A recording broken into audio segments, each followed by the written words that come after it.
Hi, I'm Brett Stanford, and this is RegWatch by RegulatorWatch.com. So little progress has been made by tobacco companies in reducing the harm of combustible tobacco. That's according to the recently released Tobacco Transformation Index. From 2017 to 2019, the world's 15 largest tobacco companies achieved only a marginal decline in cigarette sales while continuing marketing practices that focus on boosting sales of high-risk products. Joining us today to discuss the results of this first-of-its-kind measure is Dr. Derek Yach, president of the Foundation for a Smoke-Free World. Derek, thanks for joining us again on RegWatch. Hi, great to join you again. It's always good to have you on the show. A lot of great feedback from the last time you were on in June. Let's first off get you to recap for our audience your experience in tobacco control and your role at the World Health Organization and the development of the organization's Framework Convention on Tobacco Control. Yes, well, I like to always remind people I'm originally from South Africa, still proudly South African, and also a US citizen. And it was my South African experience that really got me involved in tobacco control as a start, particularly in the run-up to the Mandela election of 1994.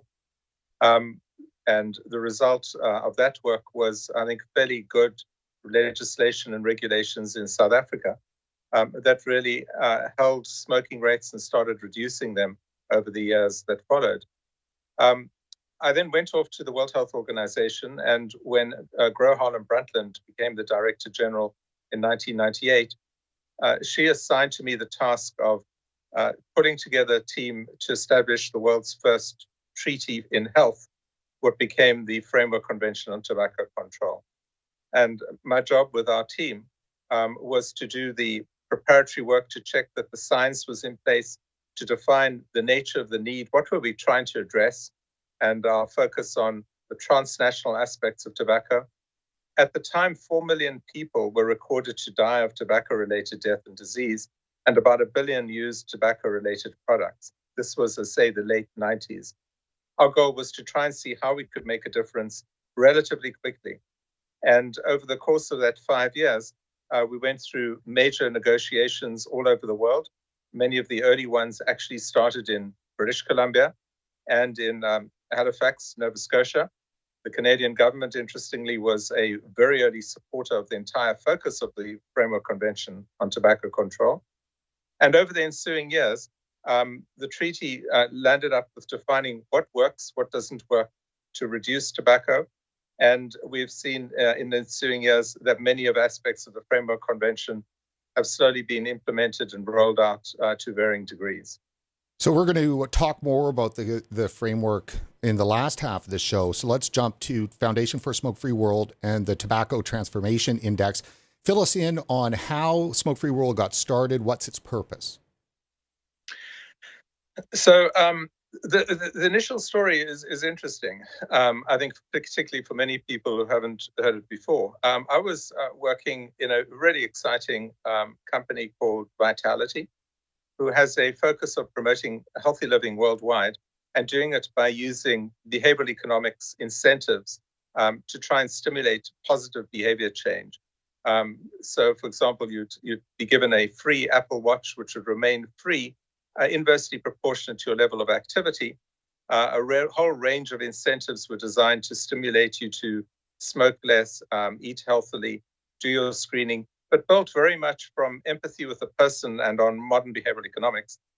When I got a call to actually visit with the head of Philip Morris, the CEO, and in the discussion that started then, which was initially clandestine, his real interest was to say that the company was committed to ending smoking and ending the use of combustibles worldwide, and wanted to show me what they were doing in terms of research and development and early product development, early product launches in Japan.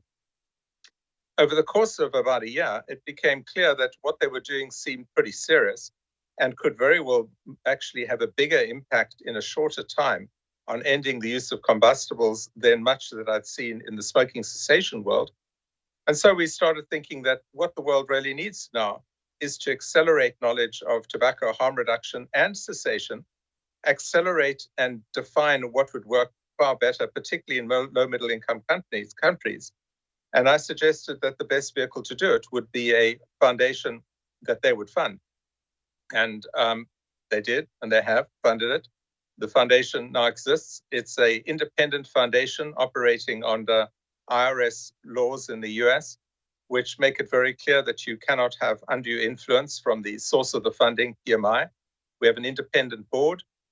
We operate with an independent group of scientific advisors. And the decisions we make on the research on where we go are really driven by, we believe, need and potential impact on saving lives. Now, I would imagine that's a hornet's nest, pretty much. Yes. No, and I think that you've got to also understand my personality a bit. I usually start the morning swimming in very cold waters. And my wife always says that between my psychiatrist, she's convinced that I have a punitive ego. And I think that's the only type of personality that you could have to undertake this kind of work. And I'm joined by tons of colleagues and friends who have the same approach, basically to say, if you want to do what's right in terms of tobacco control and often areas of public health, you will have to go outside of the mainstream and do what many would consider not the popular decision. And so by accepting money from the tobacco industry, we were immediately labeled as being the devil incarnate, which was fine, but we expected that. But I think what is not expected as much and what is totally unacceptable has been the harassment and ad hominem attacks on colleagues and friends and grantees, scientists, researchers, and academics who are merely pursuing what they believe is an alternative way of saving lives in the world. And for that, they get banned from major conferences. Their publications will not even be considered by what are regarded as independent journalists and journals. That is really unacceptable. But as I said, we've kept going. And I think the proof of it now is that we are starting to release new and important information that can drive change even faster, of which the index, we believe, is our latest output. And that's right where we're going. But before we do that, if there's money on the table, there should be a lot of it. And so did PMI really get behind this effort?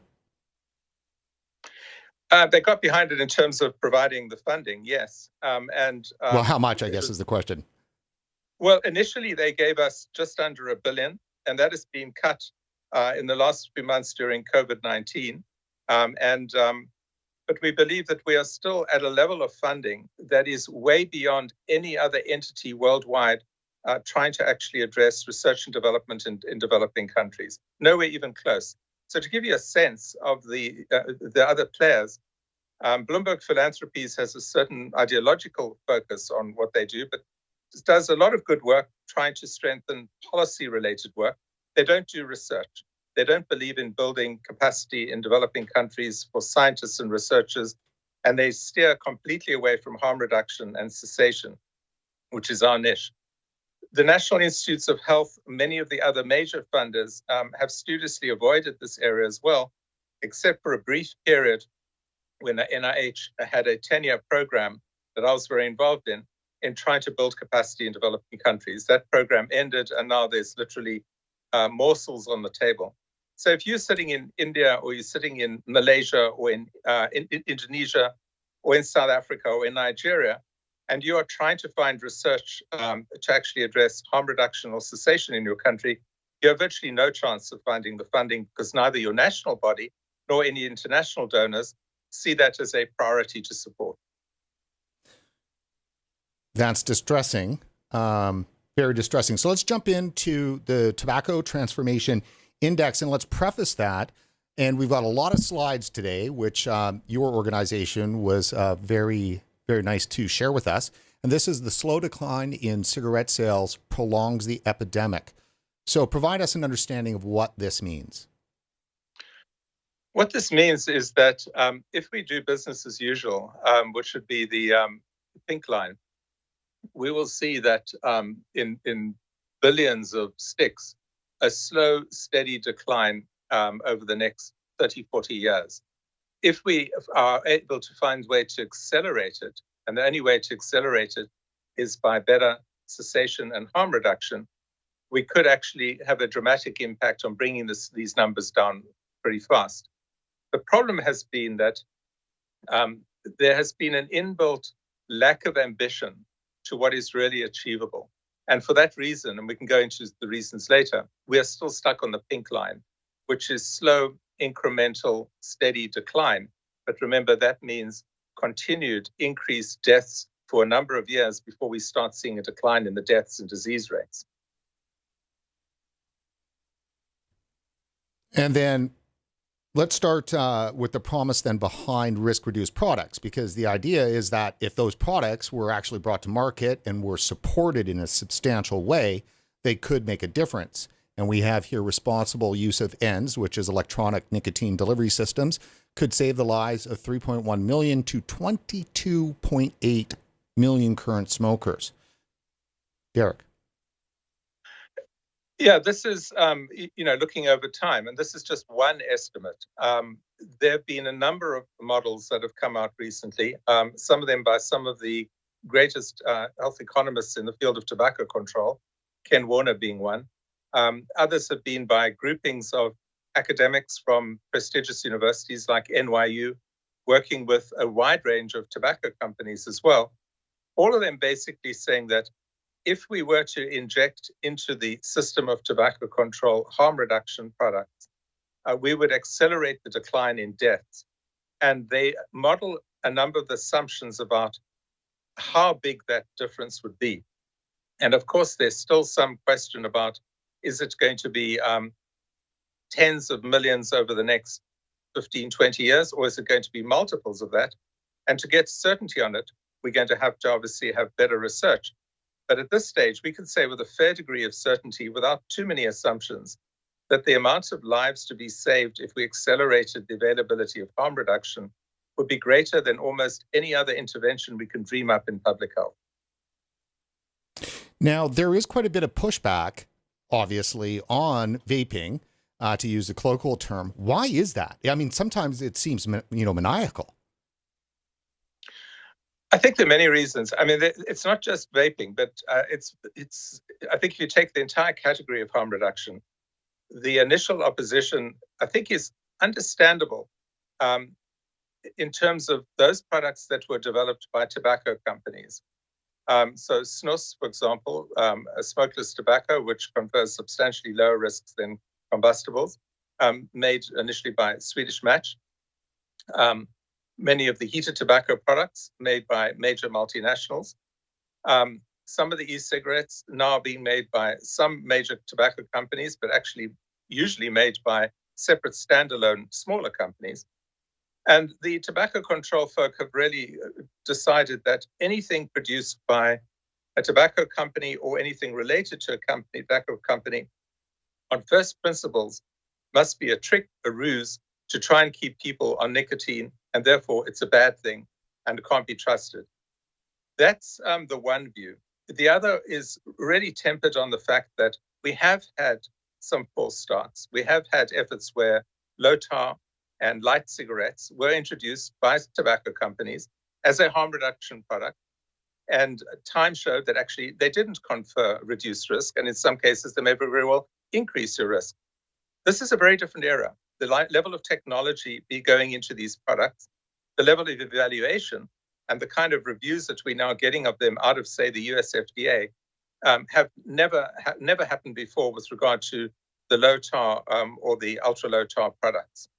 I think the other thing is that there's a real concern about children, and that is that if you take down the combustible products and you leave on the place now a wide range of alternative nicotine products, kids will take these up, they will become addicted, and while they won't be on cigarettes, they'll be on another form of addiction replacing cigarettes.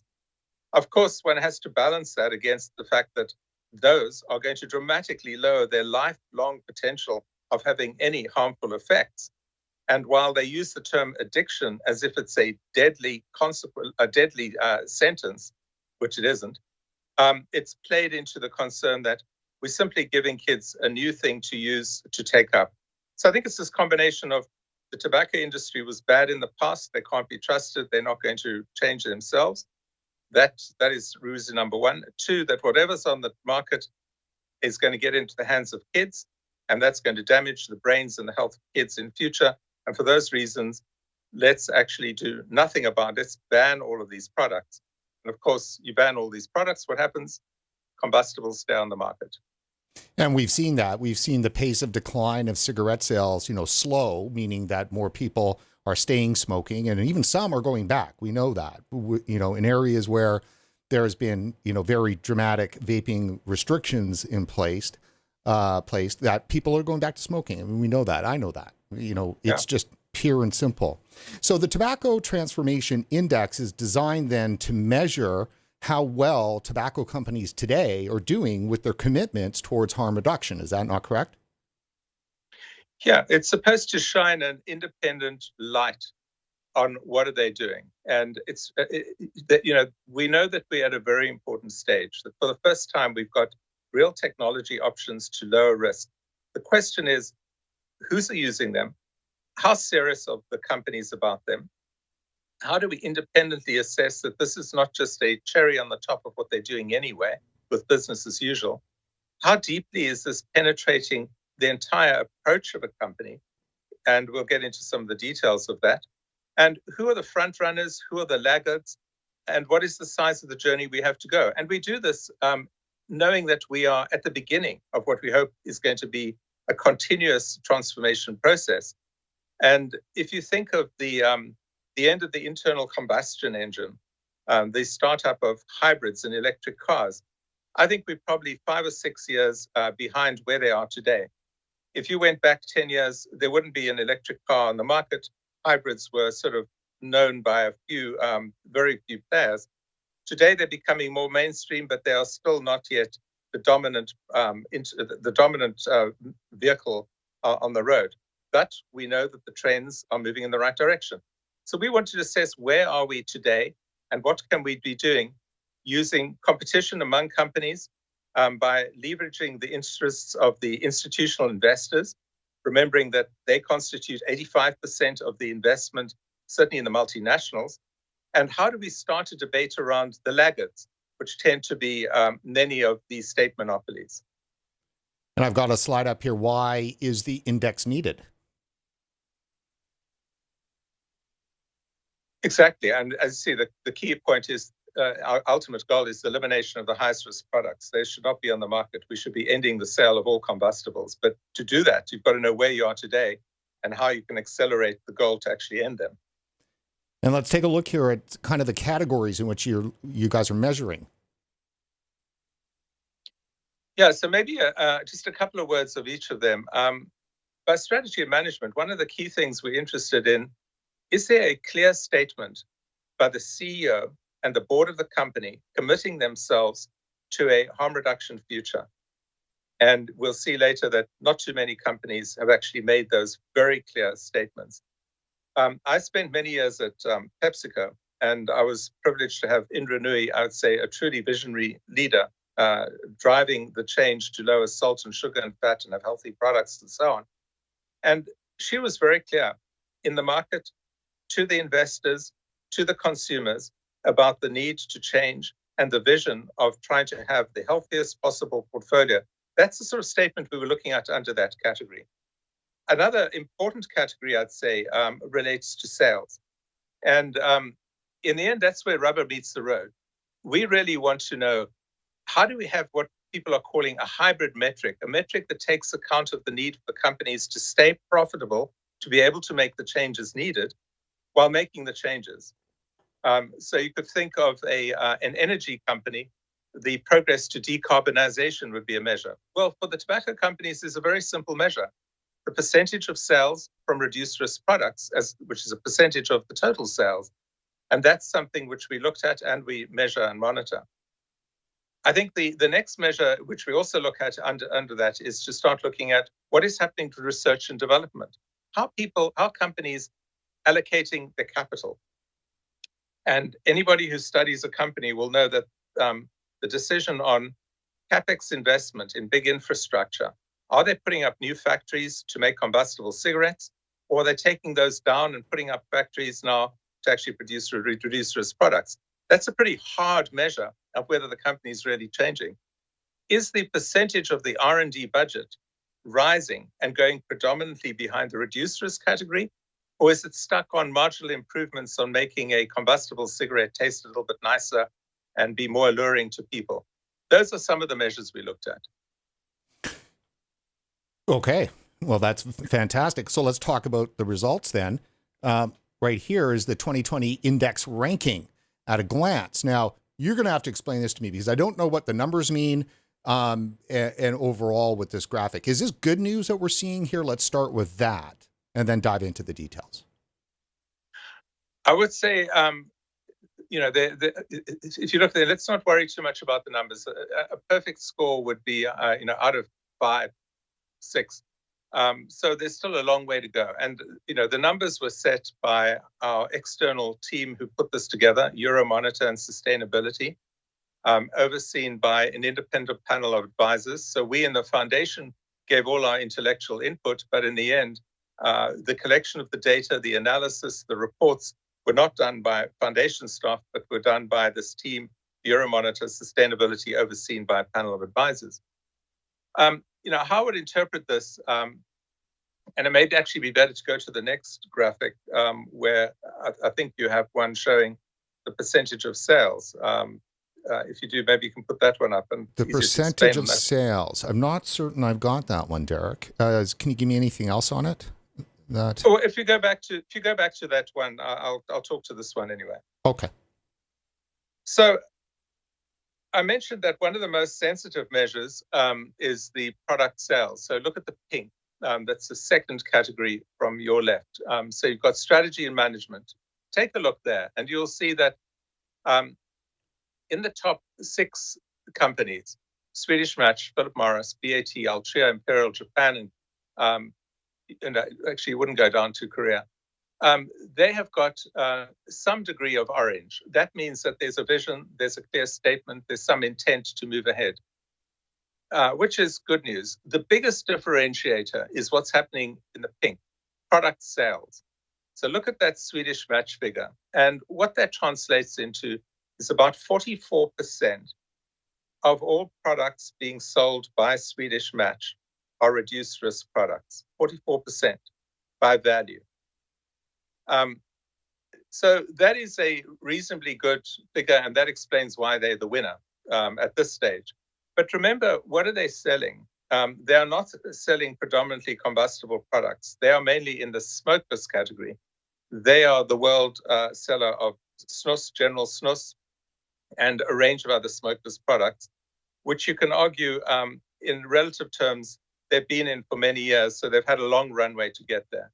Second on the list, you'll see is Philip Morris International, where 19% compared to 44% for Swedish Match. PMI comes in at 19% by value of their sales are in reduced risk products. And that means in the denominator, you would have the massive Marlboro category plus everything else. This represents the biggest advance by a company which is predominantly in the combustible area. And then you jump down, and there are 2 companies, British American Tobacco, and it doesn't show it on here, and the ordering is different for the sales volume, and Korea are around 5%. So just remember, 44 to 19, 2 companies at 5%, 2 at 3, and then we drop down to almost 0.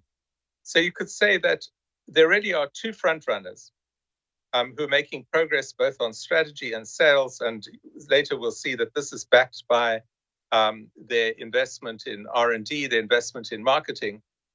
But then towards the bottom of the list, you've got these very large state monopolies, the Chinese state monopoly, Eastern out of Egypt, Vietnam, Thailand, and so on, where there's been virtually no movement, in fact, no movement in the reduced risk category. Now, I must give you a little caveat, and I'm sure your viewers will ask the question, well, where are the big e-cigarette companies or even the small e-cigarette and vaping companies? They don't come into this ranking at this stage because they don't make the top 15 by global sales. In some parts of the world, they would be very significant. So if we run this separately in the US, of course, Juul would have come out. Smoor now out of China is obviously a big emerging e-cigarette company. And you would also see some other smaller companies in individual countries. But that's why they are not appearing. And they constitute about 45 million users worldwide are now using e-cigarettes. And they don't come into these calculations. So bear that in mind. In time, hopefully, they will emerge as part of this ranking. It's astonishing whenever I hear that number, and it's a fresh number. You've mentioned it before on our show back in June. That's a lot of people that have made the switch from smoking to vaping. It's a huge number. And, in the next few months, we will bring out additional data showing the tens of millions who've moved in across all of these categories. So, the millions who've moved from combustibles or more toxic smokeless into snus and zin. The percentage who've moved to heated tobacco products, 10, 11, 12 million just in the PMI fold. I don't have the data at the top of my head about the BAT in Japan tobacco and Korea equivalent. And then 40, 50 million in the e-cigarette categories. These are starting to be very, very big numbers. And these are numbers of people who are no longer predominantly using combustible cigarettes. So let me ask you then, if there is so many out there that are using end products, how come, there's such a pushback against them? They're getting, totally pushed under the rug. Well, smokers have historically been stigmatized, discriminated, regarded as the problem. Their voice has never been taken seriously in policy fora. When I was at the World Health Organization, Mayor Culper, we actually set out to demonize the tobacco industry, and in the process demonize the smoker and really expunge smokers from the policy debate. And I think the one thing I've learned coming into this work now, after years in looking at classic tobacco control, is that we failed to learn from the HIV/AIDS activists that we should be making sure that there's nothing for us without us, nothing for those trying to actually get off a combustible without their active engagement in deciding what solutions work best for them. Because allegedly, that's why we're doing it. We're not doing it for some general need of the population. We're doing it for the class of smokers who are at high risk of dying if they continue on the existing products, and they will die painful deaths of lung cancer, chronic lung disease, heart disease. What we did as well was not only ignore them, but we ignored the diseases and the health-related issues that they're struggling with. And so the term tobacco control is sort of a cleansed term with no sense of what is it about. It's actually lung cancer prevention, oral cancer prevention, tuberculosis prevention, chronic obstructive airways disease prevention. That's what tobacco control is about. It's not about merely ending the use of a product. It's about gaining lives and improving the health of populations. Let's jump into some of the key findings of the index. And this first one is pace of the cigarette phase out has been negligible. Yeah, and I think this is the danger of the average or pooling everything. So we're pooling this across 15 companies, and you could see a marginal decline from 4.9 trillion. I mean, these are just huge numbers, to 4.8 trillion. And so you could say this is a decline of about 1% over the period. Remember, I stressed that there are some companies, though, who would have achieved substantially faster progress. And there's some where sales are now up to 44% or 19%. And then let's jump over to the next finding. Few tobacco companies prioritize reduced risk products. Yeah, and this is what I stressed. And, there are 2 or 3 companies in the 5 and 3% range, and then the dramatic drop away. And you can lean back and say, oh, well, this is terrible, that this is a failure. Well, it isn't a failure. We don't read this as a failure. We read this as an initial start. Now, if you'd read the numbers on the proportion of people who had solar panels on their roof decades ago, it didn't go from 0 to where it is 25% in some parts of the world overnight. It started with single-digit gains, small single digits. Now, some of these reduced risk product categories have actually been growing in relative terms quite quickly.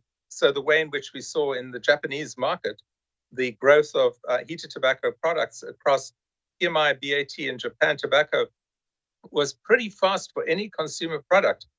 As I said, I was in PepsiCo, and we would struggle to we'd be very happy if you started seeing people move from full calorie to low and ultra low calorie products.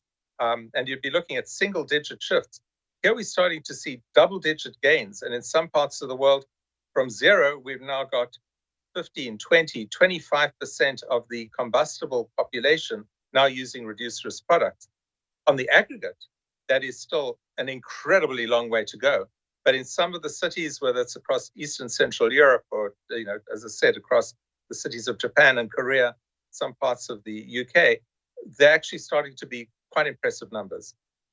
Excellent, excellent. That's good news. So another one of the key findings, marketing focus on boosting high-risk product sales. So they may be saying that they're going to, reduce risk products, but they're still piling a bunch of money into the marketing of regular traditional combustible cigarettes. Is that not what this reads?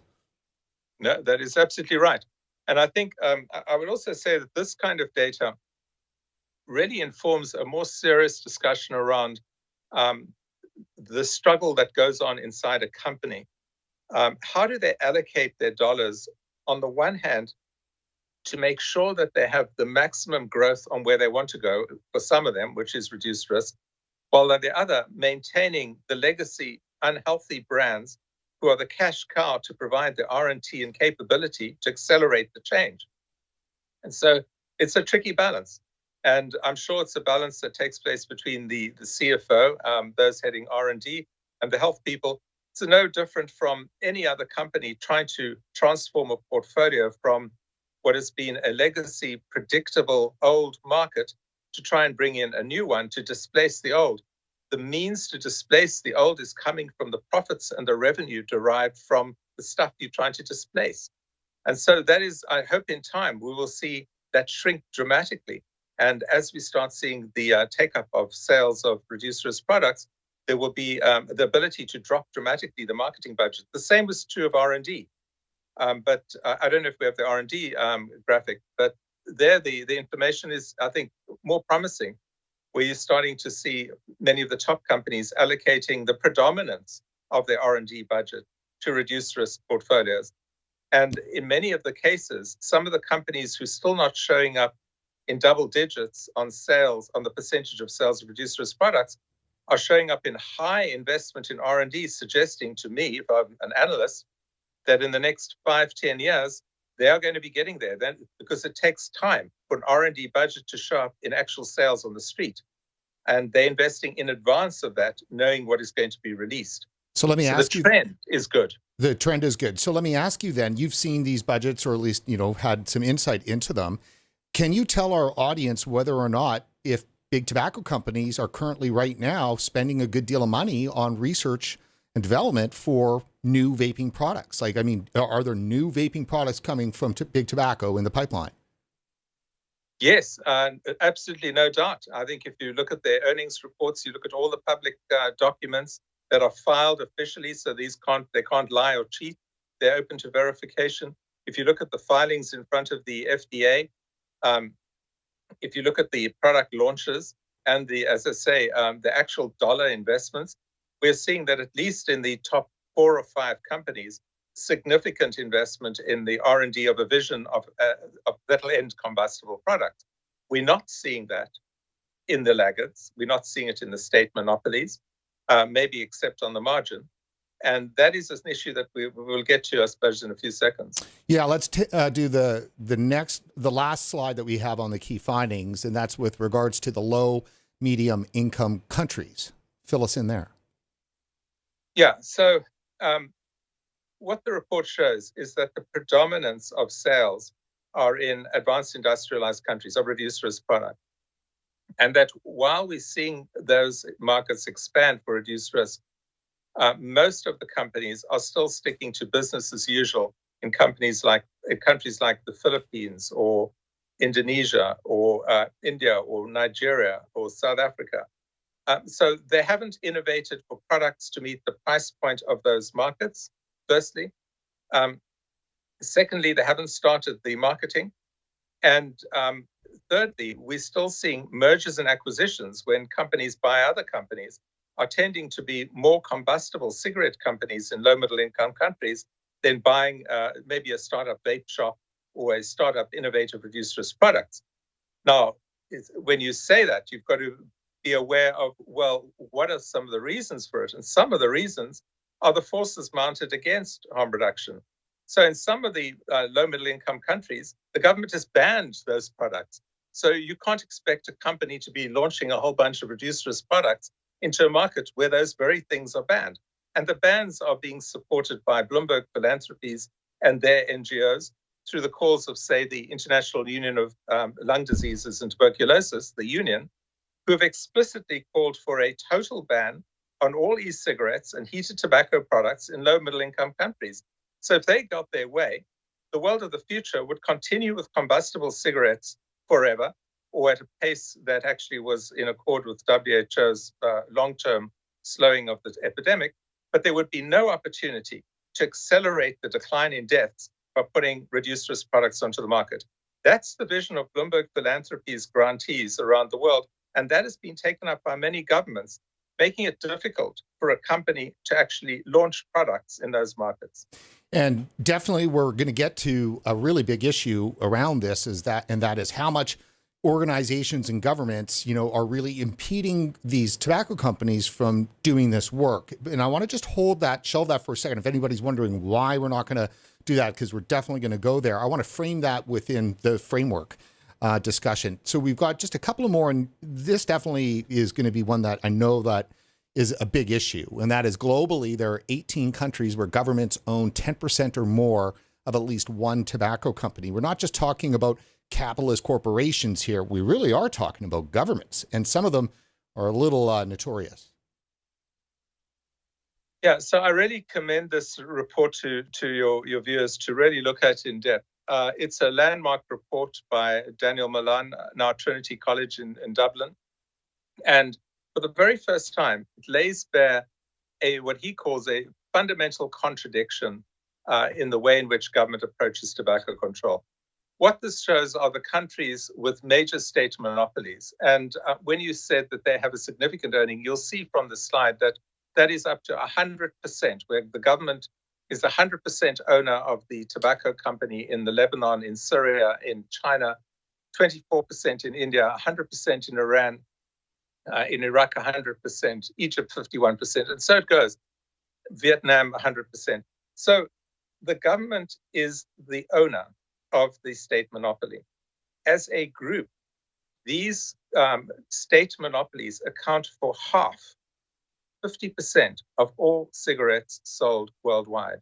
So half of all cigarettes are sold by state monopolies. So when you think of who really big tobacco is, there's only one really big tobacco company, and that's the Chinese state monopoly. The multinationals, starting with Philip Morris and BAT, I would say are medium to modest tobacco. The question then is, why don't we ever talk about this? Why don't we talk about the fact that these are governments who've signed the Framework Convention, who have agreed to abide by many of the provisions which require that they either limit or do not have contact with the tobacco companies, but they own them. Well, that's kind of about as intimate as you can get to being involved with a tobacco company if you own the thing. And not only that, is that they have an inherent contradiction between their fiduciary responsibility, their responsibility as a government to maximize the investment in terms of profits and taxes, which is the reason why you would usually have a state monopoly, and their health responsibility to minimize the health effects. The two are obviously in a clash, in a deep conflict. What the report does is it goes into incredible detail about many of the countries and where they are in terms of the transparency index, the indexes of openness to democracy and democratic processes and questioning of the status quo. Many of them do not do pretty well on those criteria. But he also then goes on to say, so what is the solution? Is the solution simply for the government to sell them off? Well, no. We know what happens when you sell off state monopolies. They become more efficient, and sales of cigarettes may very well go up, not down. We believe that the solution lies in what, paradoxically, the capitalist-driven side of the sector is doing. Swedish Match, Philip Morris, to some extent now BAT, Korean Tobacco, none of whom are state monopolies. All are driven by market forces, driven by the need to address both profitability and improving the health of their consumers. So the solution for those would be to accelerate entry into the harm reduction field. And by doing that, they'd be able to save a significant proportion of their continued profitability by selling products that would be dramatically lowered risk, thereby lowering the health consequences of those products, particularly in countries where, in the case of China, almost 2 million people die of combustible cigarettes today. Now, in a blog post that you made on the Foundation for a Smoke-Free World's website just recently, as you came back from the 2020 Global Tobacco Nicotine Forum, and Yes. the topic was who is getting tobacco regulation right? And you wrote in the blog post that the answer to that question is very, very few, and that most governments are failing us, and that WHO, the WHO, World Health Organization, which really should be the centerpiece of putting it all together, is not making much progress. And then the last little slide here for fun is they now actively, the WHO, actively discourages the use of reduced risk products and support calls for bans on tobacco harm reduction products across the low and middle income countries. So this is the organization that's responsible for world health, and the one that, is responsible for the Framework Convention on Tobacco Control, which you played an instrumental role in. And you're saying it's not only that they're not doing enough, but they're actively stymieing efforts. Yeah, in the areas of harm reduction, they are actively stymieing efforts. And they've been doing it now for several years. And they have their own conflicts of interest. A lot of their funding is Bloomberg Philanthropy supported. And again, if you track back, Bloomberg Philanthropy is supporting the very NGOs calling for the bans in low middle income countries. WHO is listening to that. It's been putting out the same kind of message in a coordinated strategy. WHO is the link to the countries of the low middle income countries and advising, you can read the website, you can read their documents, advising countries that it's actually better to go ahead and ban e-cigarettes or ban heated tobacco products than allow them on the market. And the reasons given are pretty patronizing. Basically, I think the argument is that these countries are unable to deal with tobacco control. Therefore, don't throw something else at them, which is too confusing for the poor governments to deal with, like harm reduction.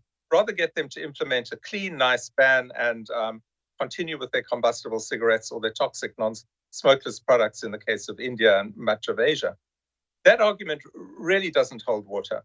And I would say, though, that there's a lot which WHO is doing, which is absolutely on the mark. And the kernel of the Framework Convention really was bounded by issues related to improving price structures, addressing the price of tobacco products, banning advertising, smoke-free public places, and a range of more advisory, educational kind of approaches, all of which have had a sustained, steady impact on decreasing smoking rates. In fact, to such a degree that over the last couple of decades, we've now at a turning point where we probably are heading into a decline for leaf tobacco and tobacco products for the first time in many, many, many decades. And that is a success. My argument is that is an ambitionless goal.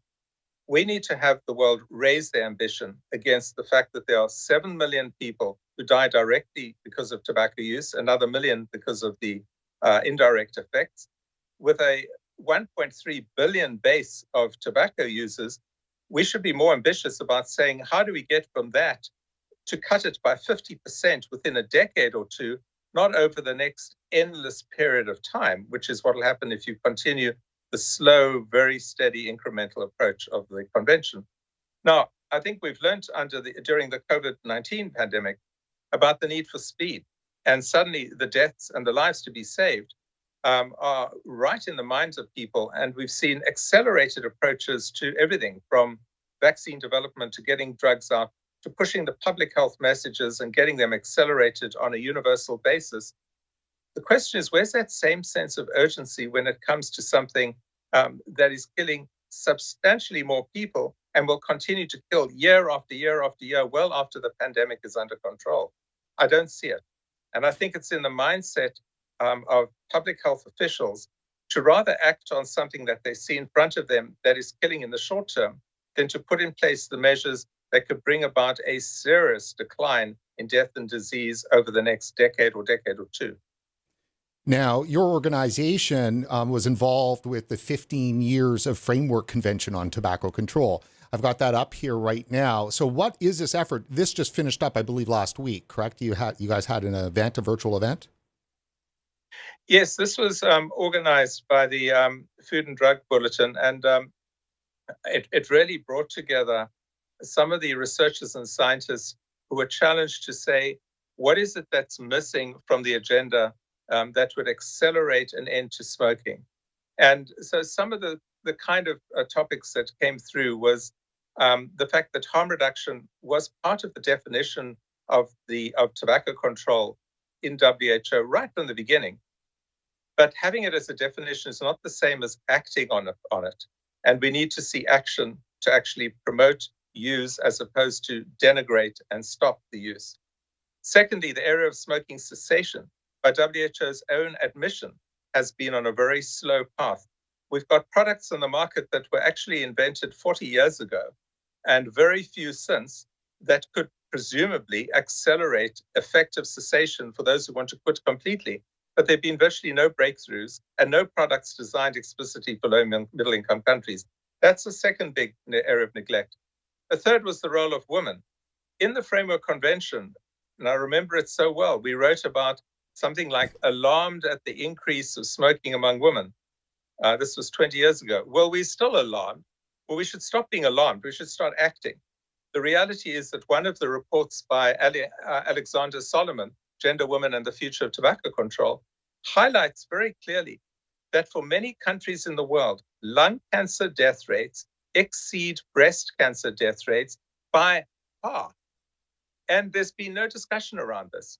There's been no discussion around what does it mean when we actually look at the fact that the smoking rate in young women under the age of 40, and particularly teens, is now equivalent to that in men, which means inevitably we will see the death rates from smoking-related diseases in women across Eastern Central Europe, many parts of Latin America, rise rather steadily over the next decade or two.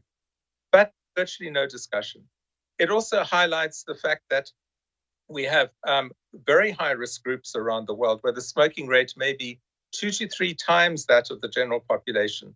Marua Glover's paper, for example, highlights that being the reality among indigenous people, whether it's the Maori of New Zealand or whether it's many indigenous groups across parts of the Americas or even the polar Arctic Circle, all share the commonality of having 2 to 3 times the smoking rate of the general population. The same is true in the LGBTQ community, as she defines the rainbow groups, where we see smoking rates 2 to 3 times those of the general population, and virtually very little being done about it. And the final group I'd highlight is those people with mental health, where people with schizophrenia, the smoking rates are around 70 to 80% smoking rates, which is a reason why we can see that people with schizophrenia die on average 15 years younger than those who do not have schizophrenia. And the predominant reason isn't the underlying cause of disease, schizophrenia. It's the fact that they're smoking at very high rates. And yet we have very few examples of interventions to do something. In that article, Pooja Patwardhan and her team in the UK are doing really innovative work inside mental institutions to see how we can actually bring the smoking rates down in an empathetic way. And that usually means encouraging the use of a wide range of reduced risk products, as well as other forms of nicotine that mental health patients feel comfortable with and will try and test. I suspect that's going to turn out to be very landmark work. You know, Dr. Yach, one of the things here, let me just interject in that is surprising and awesome is that a real effort to turn smoking cessation into a social justice issue. Yes. Well, I think that we've seen in the history of public health and medicine, we only make progress when the public health issue is actually linked to a human rights and a social justice issue. The HIV/AIDS people taught us an enormous amount about that. But I think tobacco control has tended to live in a relatively cloistered world and has not actually seen the links to basic rights. When I was at WHO, I actually worked with UNICEF on a report which is long forgotten, but somewhere out there on the website, looking at the rights of the child and asking the question, how does preventing smoking link to the rights of the child? Or how does the rights of women under CEDAW, many of the Convention of the Rights of Women, link to smoking? And a lot of work was done about bringing the rights-based people in the rights-based language. But in the last few years, it's kind of become dissipated. Why it's so important to have that language in there is that it brings and galvanizes communities that are not public health focused only, but they see the broader world of where people are stigmatized and discriminated, not just on the basis of one characteristic, being a woman, being LGBTQ, being poor, being marginalized, but seeing the intersectionality, the way these bits come together as a whole to actually keep people isolated from having the best access to improving their own lives and their own health. So you've got the Tobacco Transformation Index, which is designed to hold tobacco companies to account for their commitments that they've made publicly about harm reduction. Is this conference and some of the work you're doing with regard to WHO and the Framework Convention on Tobacco Control, are you trying to hold them accountable too? Is that really what's going on here? I wish we actually had as strong a clarity of purpose as you outlined. So I'll claim, yes, that is what we were doing, but actually that is what we should be doing. But I think what you're highlighting is something that certainly should be thought through. How do you hold governments accountable for pledges made? The multinationals, we know how to do it. They're the shareholder demands. They're the investors, the institutional pressures. All of those are relatively easy, well tried and tested, and they do work. They've changed oil and gas companies. They've changed all these companies. How do you hold countries accountable, given that it's got to be through moral persuasion? It's got to be through a wide range of diplomatic, isolatory kind of policies. And historically, we found that praising the best is certainly one way to go. But creating indexes is another way to go. And so maybe the next thing we will be doing is giving an index, indexing the countries which are showing the most serious commitment to the full provisions of the Framework Convention on Tobacco Control, who are truly making progress. At this stage, we've got some countries who have professed support for the Framework Convention. Let's take Jordan or Turkey, for example. Both who claim and have actually received awards for great work done on tobacco control because they've implemented many of the provisions of the Framework Convention. The only tragedy is that the smoking rates among Jordanian men are now the highest in the world, despite getting this award. So what does that mean? It means that what is on paper is not happening in the streets. There's no sense of how you adapt from the paper and the legislature to the actual reality in people's lives, reaching smokers. And that explains why 65 to 70% of Jordanian men smoke, putting them at about the highest risk alongside Indonesian men of a wide range of cancers. And the official government response is, well, we've done everything according to the Framework Convention, but there's no independent oversight of whether it's really actually having an impact, which it can't be because the smoking rates are high, they're not low. The same is true of Turkey.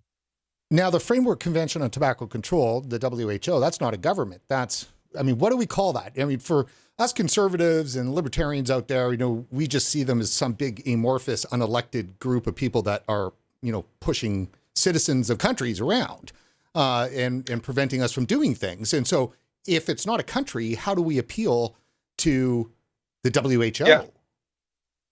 Well, first, I do want to give your viewers an assurance. These are not people wearing black suits flying around in unmarked black helicopters. Oh, you say that. You say that. I don't think they are. I never saw them. These are really committed public health officials. But your question is good. WHO is an intergovernmental agency. In the end, it's the governments, the individual governments that matter. WHO itself has got limited power to take any individual action. It's all done at the behest and the support of governments. But it can cajole and support and encourage and give guidelines. And that's really what the Framework Convention is all about, and many of the guidelines. Think about other parts of the UN and where we see success. The aviation rules dictate how and where people can fly and flight safety. I don't think people have a concern about that interfering in the rights of governments or the rights of people, because the result is safe lying, and they understand and accept that. Similarly, the World Meteorological Organization would be giving guidance on when the hurricane is coming and how do we actually prepare for it and what do you do? Again, those are norms and guidelines that governments have to implement. How they act on them is obviously up to them. The same is with the Framework Convention. It gives what is considered usually the best advice. In this case, they're not giving the best advice when it comes to harm reduction. Absolutely not. They're giving the very worst advice. And in that case, it's up to the individual governments to complain. Now, I think there's going to be some very interesting opportunities. The UK government is probably the most out front in having harm reduction strategies that really work. They're saving lives, they're integrated into clinical services, they're reaching smokers, they're supported by doctors, they're supported by NGOs.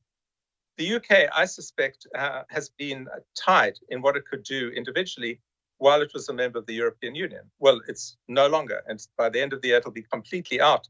And I would hope that they will become a very powerful individual force for harm reduction in tobacco control, taking their shining example of what they're achieving for the lives of people. Similarly, you might say, what is the US FDA going to do with their decisions on both General Snus and IQOS? They should be taking it to WHO and saying, as a member state, hopefully they will rejoin WHO, they actually demand the right for WHO to actually take up their science and apply it as the future norm. That's the way things work. Governments bring what they believe are the best science or the best policy. There's a tough negotiation that goes on. And in the end, the long run, I always believe the science wins over the long run. Over the short run, we're obviously in a bit of a dip, but we will get out of this dip.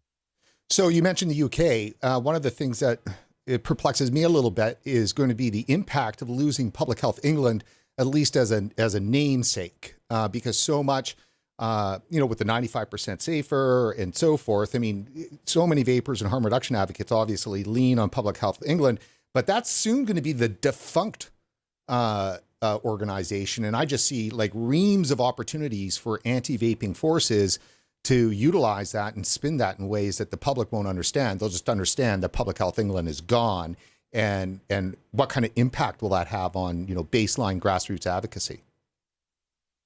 Yeah, well, I also have no idea what will happen, but I certainly know enough of the folk across the UK from within government, from within the research establishment, the leading academics, the leading NGOs and activists, to know that I think it's the support of harm reduction is so deeply embedded across institutions.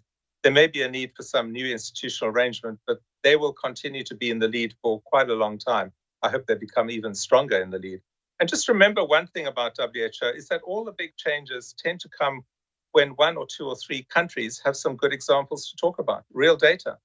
I always remind people, when we first started looking at measles vaccine, way back in the 70s, it didn't take large research projects in every country before they were able to adopt an agreement on universal access to measles vaccine.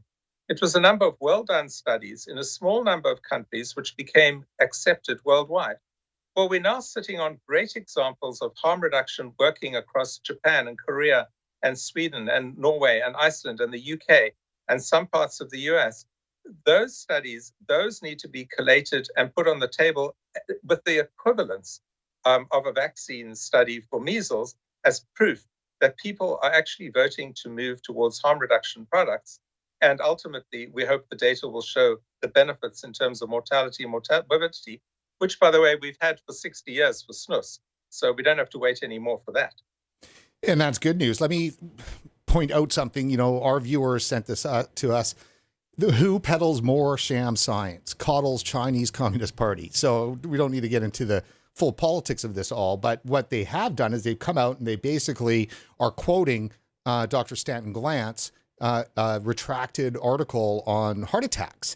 And this is from, this is out on October 1st. So, doesn't the people at WHO know that science, is in disrepute? One would hope so. I think the only thing I can say at this stage about WHO, first of all, I remain a loyal supporter of having a strong World Health Organization. The world needs it for norms and standards and guidelines. I suspect that the senior leadership is so distracted by a pandemic that this kind of thing can actually sneak in and be got away from. And if they are citing a retracted study, I would hope that governments will be the one to respond directly and demand that be taken down, which is their right. And in fact, it's their obligation to do. And let me ask you this, with regards to setting leadership for countries and working with companies and cajoling them to do certain things. I mean, how is the Framework Convention on Tobacco Control measuring up? If you could give it a grade out of 10, knowing that you were there at the start, knowing that harm reduction, is embedded in the very definitions of the work that it should be doing, how would you grade the framework in the WHO?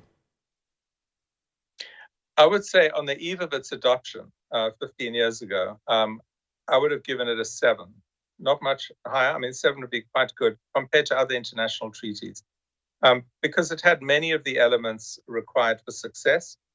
It also had the promise of funding, which in the end is also critical. You can't implement things in low middle income countries without serious funding support. Since then, I think they've hovered around going from 7 to 6 to 5, and reports have come out repeatedly by WHO, not by outside people, saying that the most powerful single provision for tobacco control, mainly changing price through tax, is the one that is least taken up by countries around the world.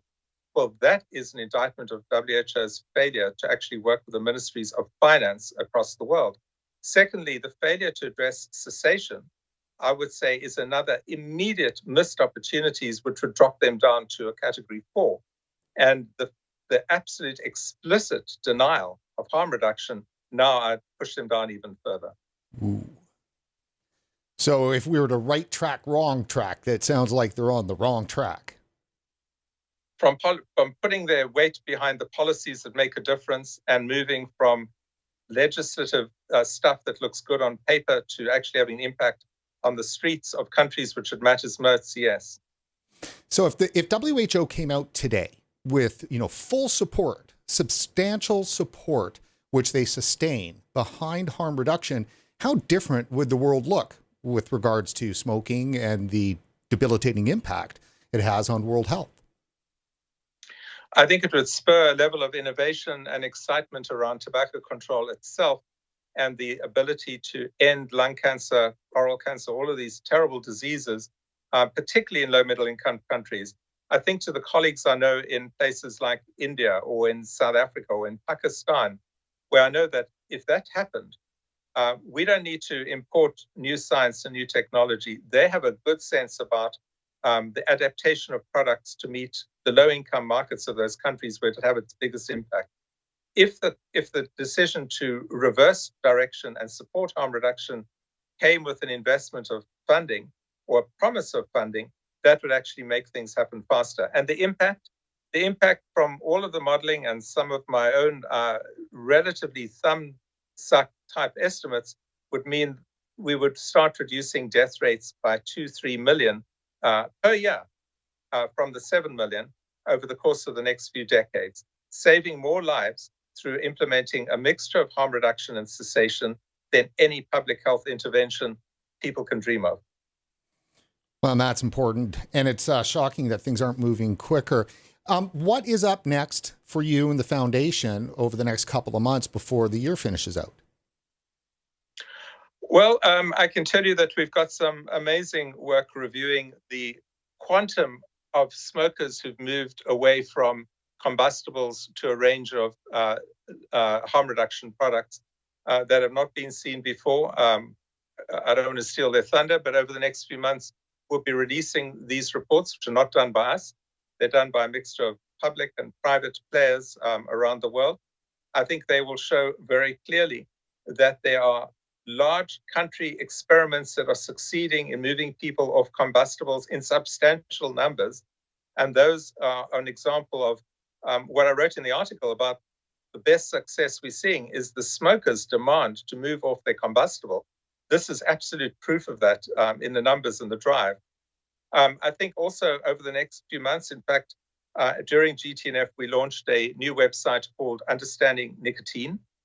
And that is incredibly important. And you'll start seeing it put out a lot more material, letting people understand what is the true science behind nicotine and its effects. Is it on balance positive for health or negative for health or neutral? We believe that the direction that the research is going suggests that there are more upsides than there are downsides of nicotine, particularly in terms of brain science and neuroscience. And we hope over time that'll start changing the discourse about nicotine causing cancer, which it absolutely does not. And that very belief is one that is holding back doctors willing to prescribe e-cigarettes. It's holding back people who are e-cigarette users from moving off dual use of e-cigarettes and combustibles to be full-time e-cigarette users. And it's holding back governments being willing to jump in and say, let's move in favor of these clean forms of nicotine, as we did 40 years ago with the patch and the gum. Well, it seems to me, obviously, that the demonization of nicotine is probably the biggest impediment to ends. It is. And I think, colleagues like Aaron Bibbett, a documentary producer, recently produced his movie on looking at the truth behind nicotine. It's really worthwhile trying to get hold of, where he went to speak to scientists across the world, those in favor, those against, and it's a very good documentary review. And you come away believing, well, it's very clear we have been misled about nicotine. And it's not a question of blaming one person or the other. The problem has been that nicotine has predominantly been delivered in a dirty delivery device, a cigarette, a combustible. And we have to encourage people to understand that we're now separating the dirty delivery device from nicotine itself by taking out the combustion, taking out the tar and the stuff that truly kills you and gives you cancers. Yeah, no, great documentary. I've yet to see it. Hopefully soon. We're waiting for when Aaron can free up some time to come on the show. So we're trading emails on that, and hopefully that's coming up shortly. I'll let everybody know. Dr. Yach, thank you so much for joining us today again on RegWatch, and you're welcome back anytime. Well, it's a real pleasure to be with you, and hopefully when I come back, we'll have some positive progress to report and talk about. Thank you. Well, you bet. Just stay right there for 1 second. And that is it for this edition of RegWatch. Before you head off, please go over to support.regulatorwatch.com. That's support.regulatorwatch.com, and consider making a financial contribution to our vaping coverage. It's easy. Just dig into your wallet and find a few dollars and toss them our way. You'll be happy you did, and so will we. And while online, don't forget to like us on Facebook and to follow us on Twitter. For regulatorwatch.com, I'm Brent Stafford.